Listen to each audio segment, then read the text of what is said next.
Sure, we're into open season again in terms of hedgerows. That is to do with hedgerow trimming, hedgerow cutting, however we want to term it, but also in terms of hedgerow removal, which is obviously a far more long-term consequence and has a greater environmental impact.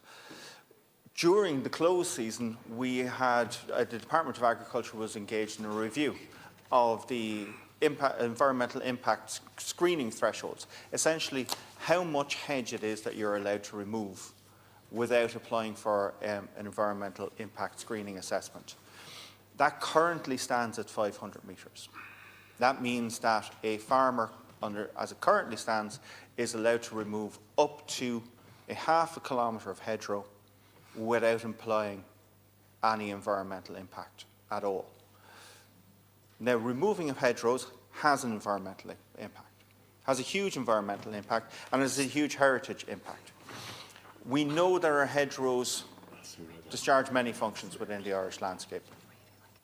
Firstly, they're incredibly important biodiversity corridors.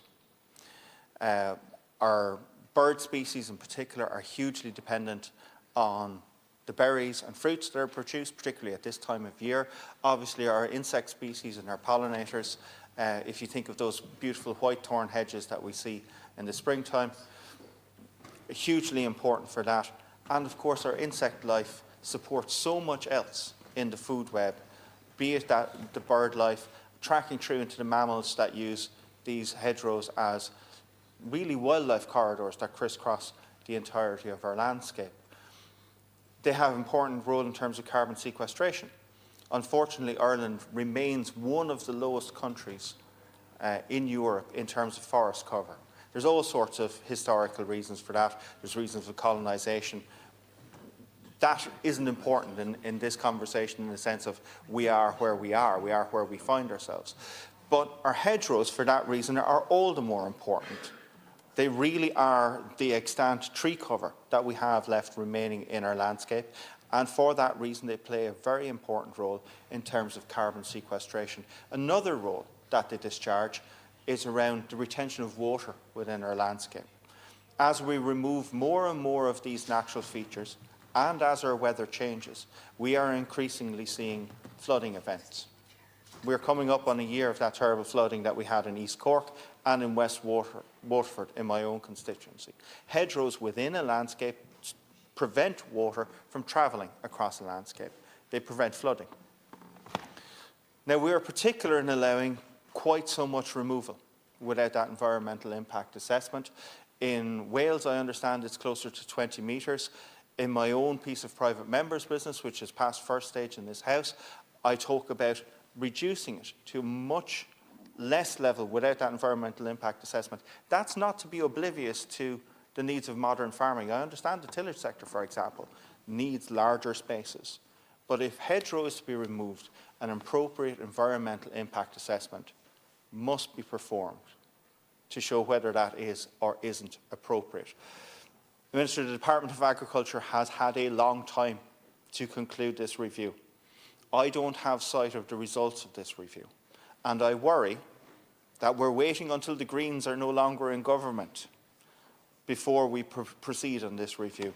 It's important. It's important to our biodiversity, our wildlife, our carbon sequestration, our flooding, and if we are indeed in a biodiversity emergency, as this House acknowledged in 2019, we should act like we are. Thank you, Deputy. On Tara.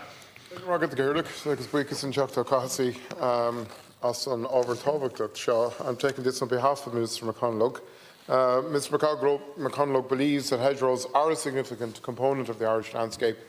We are fortunate in Ireland to have retained an extensive hedgerow network with an estimated length of 689,000 kilometres, according to Teagasc research. Hedgerows, as Deputy O'Cahcy has said, are multifunctional, acting not only as stock-proof fencing and boundary markers, but also provide invaluable ecosystem services such as crucial wildlife corridors, carbon storage, preventing flooding and helping to mitigate fertiliser runoff. Any removal of hedgerows can have a detrimental effect on the ecosystem service it specifically provides, such as biodiversity and climate resilience. It reduces how well connected the hedgerow network is for birds, for bats, for butterflies and other wildlife that uses hedge for habitats. It removes valuable carbon sequestration facilities, it contributes to soil erosion and to excessive nutrient runoff. And that is why the Department of Agriculture, Food and the Marine, for the past 30 years, through various agricultural and agri-environmental schemes, facilitated the planting of over 11,000 kilometres of new native species hedgerows and the rejuvenation of over 6,000 kilometres more of hedgerow through traditional hedgerow maintenance with the aim of protecting that valuable resource. The Department of Agriculture has strengthened the level of protection hedgerows receive within the EU Basic Payment Scheme, identifying hedgerows as landscape features, protecting hedgerows under good agricultural and environmental condition standards and cross-compliance. This is being further strengthened under conditionality, which is part of the CAP Strategic Plan 2023 to 2027. JAC 8 sets out the exceptional circumstances where the removal of hedgerow is allowed. They are 1. Building work, 2. Road safety issues, which is a major issue in this space, and 3. Farm safety issues. Where this is allowed, it must be replaced in advance by twice the length in a like-for-like fashion. It is important to remember that removing a hedgerow between 2 fields is not considered an exceptional circumstance.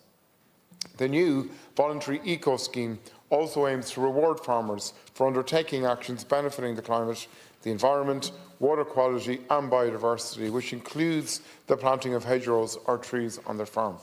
The Department of Agriculture introduced the EIA regulation in 2011. Their objective is to assess the effects of certain projects or works on the environment with the aim of allowing works to take place where there is no environmental impact and ensuring works do not take place where there would be an impact on the environment. These regulations cover, amongst other items, the removal of field boundaries. When a farmer intends to remove hedgerow and the proposed works exceed the size threshold for screening, they must make an application to the Department for screening or consent, giving details of their work. If the Department officers consider the works are likely to have a significant effect on the environment, permission will be refused. Mr McConnell is committed to reviewing and updating this regulation as outlined in the programme for government. As part of that review process referred to by Deputy O'Connell, a public consultation was conducted in 2023. A total of 64 submissions were received and reviewed in response to that consultation. Submissions were received from statutory agencies, NGOs, farming organisations, farmers and members of the public. The Department is continuing to review the outcome of that public consultation in tandem with its legal team, and Department guidance documents on the EIA regulations are also being updated. I thank the Minister for the response. It's interesting what's omitted from the answer that you were given by the Department of Agriculture, Minister. So they talk about the, what's the exact phrasing, the size threshold for screening, and it chooses to neglect to mention that that is up to 500 metres. That can be removed without any application for screening, without any application to the department. The other thing I find interesting is the figure given for the 11,000 kilometres of new native species hedgerows. I could raise the issue of imported hawthorn and the issue of fireblight. I won't go into that because time is limited.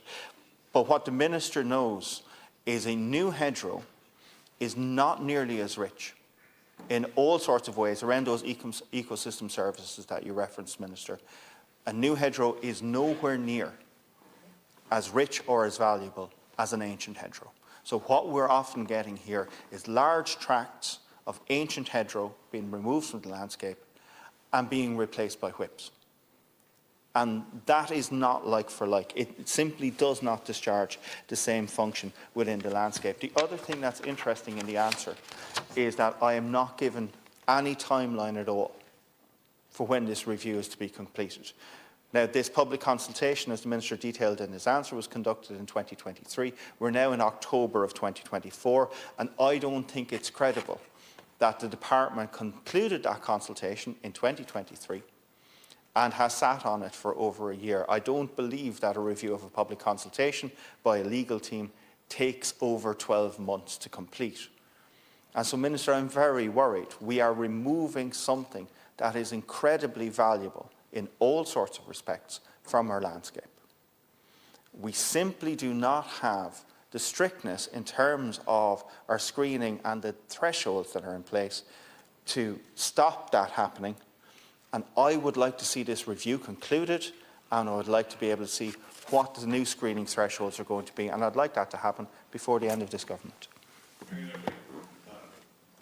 Yeah, Deputy, I can absolutely assure you that the Department is very much committed to the protection of our hedgerows. It's strengthened the level of protection that they receive within the basic payment scheme. They're identified as landscape features, as I said. Hedgerows are protected under good agriculture and environmental condition standards through cross-compliance. Further strengthen the current CAP strategic plan. And, you know, when a farmer in receipt of CAP payments removes a hedge, they have to plant double the length that they have removed, and they can only remove that hedge for exceptional regions. I will absolutely brief Minister McConalogue in relation to your concerns even on the review.